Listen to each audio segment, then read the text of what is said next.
Salam sejahtera dan salam cakku sayang bersama saya Janet Bennett. Fokus berita malam ini, Pendidikan Latihan Teknikal dan Vocational TVET memainkan peranan yang penting dalam memacu inovasi dan pembangunan bakat golongan belia di seluruh rantau Asia Tenggara. Premier Sarawak Datuk Petinggi Tan Sri Dr. Abang Abdul Rahman Zohari Datuk Abang Openg memberitahu Kerajaan Sarawak menekankan pendidikan TVET bagi menyokong strategi pembangunan pasca COVID-19 PCDS 2030. So by 2030, Sarawak will be a thriving society driven by data and innovation, where everyone enjoy economic prosperity, social inclusivity, and a sustainable environment. So as such, there is an urgent need to equip our workforce with the relevant knowledge and skill in line with the current and future need of the various sector of industry. Premier Sarawak berkata demikian dalam teks ucapan dibaca oleh Timbalan Menteri Pendidikan Inovasi dan Pembangunan Bakat Datuk Francis Harden Hollis pada Majlis Perasmian Persidangan Brunei Darussalam, Indonesia, Malaysia, Filipina East Asia Growth Area BIMYAGA TVET 2023 ketiga di sini pada Rabu. Katanya Kerajaan Sarawak akan membantu menubuhkan pusat latihan seperti Kolej Latihan Otomotif Lanjutan AATC di Kuching, Pusat Latihan Sarawak Skill di Sri Aman dan Sibu serta kampus baharu Kolej Universiti ICAT di Kampung Trombol, Telaga Air. The Sarawak government is working closely with the various institutions to develop industry-relevant graduates. An important part of talent development is increasing the capacity of institutions in Sarawak. For example, with the support of the Sarawak government and Sarawak Skill Group of Learning Institutions, one of the joint organizer of this conference, the Sarawak Skill, will be setting up new training center institutions such as the Advanced Automotive Training College in Kuching and Sarawak Skill Sri Aman Training Center, and another one is Sibu Automotive Training Center. Also in the pipeline, ICAT University College, new campus at Kampung Trombol, Telaga Air. Ke perkembangan berikut, penjawat awam perlu berpegang teguh kepada integriti, menerapkan disiplin yang tinggi dalam diri serta menzahirkan sahsiah yang baik semasa menjalankan tanggungjawab.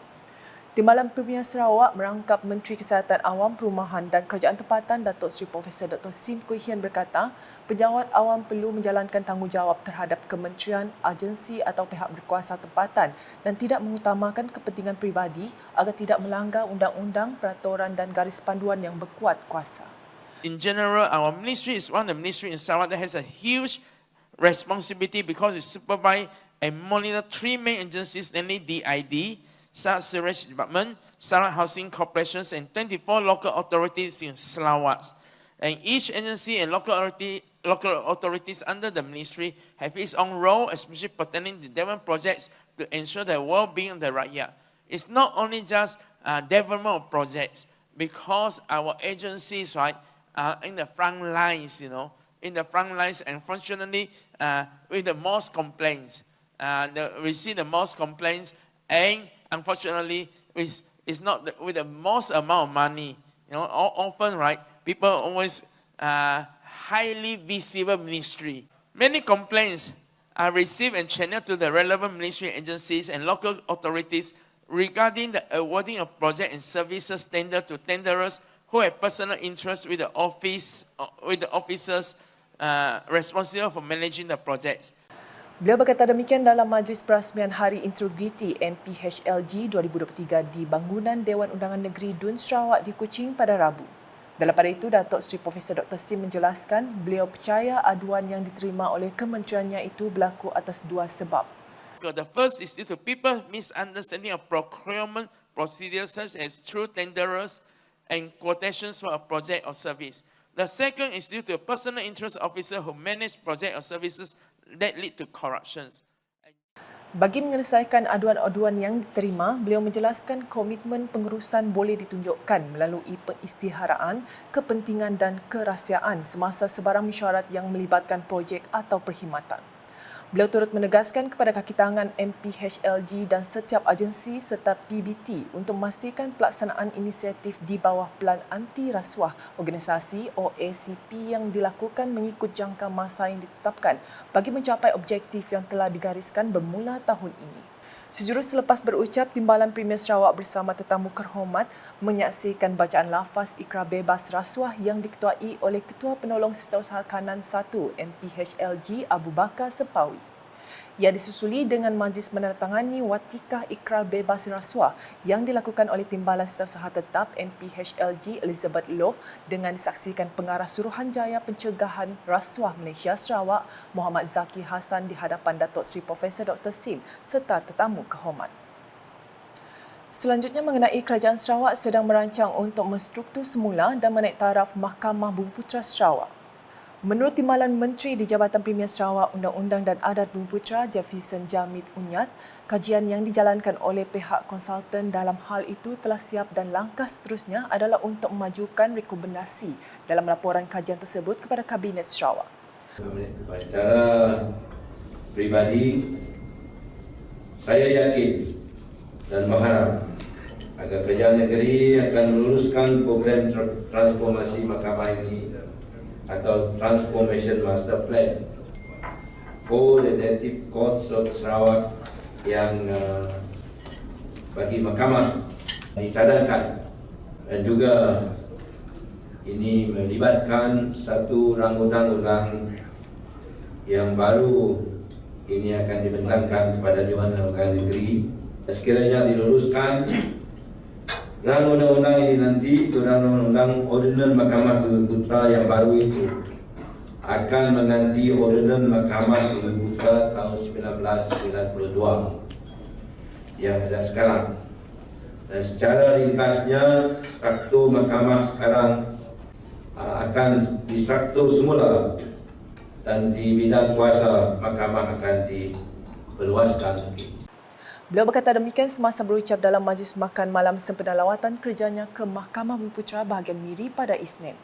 Menjelas lanjut, beliau juga ahli Dewan Undangan Negeri Adun Bukit Goram berkata, menerusi pelan yang dicadangkan itu juga terdapat kemungkinan bahawa peranan Ketua Masyarakat dan Ketua Kaum KMKK di bawah Undang-Undang Mahkamah yang baru akan dipindah, manakala statutory function sekarang sebagai pegawai pengetua pula akan dikaji semula.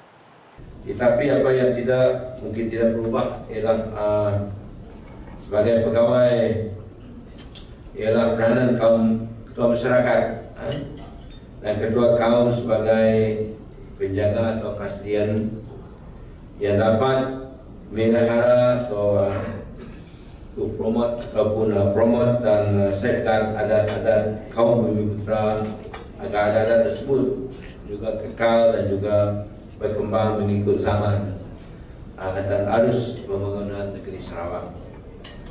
Jadi semua ini tuan-tuan dan puan-puan akan dimaklumkan kepada kita semua nanti selepas keputusan dibuat oleh Kerajaan Negeri. Sementara itu, Jefferson menjelaskan Mahkamah Bumiputera Sarawak pada masa ini sedang berusaha untuk menyelesaikan kes-kes yang tertunggak. Katanya kes-kes yang tertunggak itu melibatkan di peringkat Mahkamah Bumiputera, daerah dan residen. Walaupun pencapaian kita setakat ini agak memuaskan, saya difahamkan masih juga terdapat banyak kes belum didengar dan dibuat keputusan oleh tuan-tuan pegawai daerah ataupun magistrate di ibu pejabat mahkamah. Kita semerahan mengikut rekod yang ada. Masih banyak juga 1,260 kes atau 35% daripada jumlah yang telah difailkan di bawah Mahkamah Bumiputera daerah di seluruh negeri Sarawak masih belum diselesaikan. Ada daripada berbagai kes ini melibatkan berbagai banyak ialah pembahasan tanah, juga keutamaannya pihak mahkamah pada masa ini juga untuk memberi keutamaannya dalam kes berkaitan dengan pembahasan tanah dan lain-lain juga. Sementara itu, beliau turut mendedahkan pada masa kini terdapat lebih daripada 2,800 kes di Chief Court atau Kort Penghulu dan Superior Chief Court atau Kort Pemancar di seluruh Sarawak yang belum diselesaikan. Ujarnya, bilangan kes ini termasuk 438 kes di bahagian Miri iaitu 420 kes di bawah Kort Penghulu dan 18 kes di bawah Kort Pemancar. Paparan selanjutnya di Sibu. Universiti Teknologi Sarawak UTS melebarkan kerjasama dengan universiti dari negara luar apabila menandatangani Memorandum Persefahaman MOU bersama dengan Santi Buana Institute SBI dari Kalimantan Barat, Indonesia. Majlis menandatangani MOU tersebut diadakan di UTS pada Selasa dan disempurnakan oleh Naib Chancellor UTS Profesor Datuk Dr. Khairuddin Abdul Hamid, manakala SBI diwakili Bapa Marianus Dinata Alnija. Menurut Datuk Dr. Khairuddin, Malaysia dan Indonesia telah menjalinkan hubungan diplomatik yang kukuh selama lebih setengah abad merentas pelbagai bidang termasuk pendidikan tinggi. Malaysia and Indonesia have established strong and meaningful relations for more than half a century. These diplomatic relations are important not only for economic and trade reasons, but also for social, cultural and other mutually beneficial cooperation, including higher education. On the island of Borneo, both regions, Sarawak and Kalimantan, can explore mutual cooperation in various sectors, including trade, business, tourism, training, education and research. For example, a few days ago, Sarawak government, through its utility company called Sarawak Energy Berhad, SEB, has entered into an agreement with North Kalimantan partners to build hydroelectric power plant at Malinau. Bercakap dalam sidang media pada majlis MOU tersebut, Datuk Dr. Khairuddin berkata, kerajaan Sarawak juga sedang mencari kaedah untuk melancar dan memudahkan proses imigresen dan kelulusan bagi menjadikan Sarawak destinasi yang lebih menarik untuk pengajian tinggi kepada pelajar antarabangsa. Mengenai kerjasama tersebut, beliau berkata terdapat banyak bidang akademik seperti perniagaan dan pengurusan, keusahawanan, pemasaran, kejuruteraan perisian, pembangunan permainan dan kandungan digital kreatif yang membolehkan UTS dan SBI terlibat sama untuk manfaat kedua-dua belah pihak. Sementara itu, Konsul Jeneral Republik Indonesia di Sarawak, Bapa Raden Sigit Wicaksono yang turut hadir dalam majlis itu berkata, pementeraian MOU itu menjadi permulaan yang baik untuk menjalinkan hubungan yang saling menguntungkan dalam membina kerjasama pendidikan antara UTS dan SBI. Beliau juga merakamkan penghargaan kepada UTS dan SBI dalam komitmen untuk menyediakan kemudahan pendidikan untuk generasi muda kedua-dua negara. We really expect that this is a good start, Datuk and Bapak Marianus will benefit for both sides, both institution, untuk keduanya bisa saling bekerja sama. Tadi sudah disampaikan areas of cooperation, perhaps will cover joint research, academic exchange, and all related, I believe that Dato and Bapak know better than me, in area of education. Sekian edisi malam bersama saya Janet Bennett. Berita lebih lanjut boleh didapati di semua platform media sosial KAS termasuk portal kas.sarawak.gov.my dan KAS channel di YouTube. #Menyebab Fakta, salam KAS.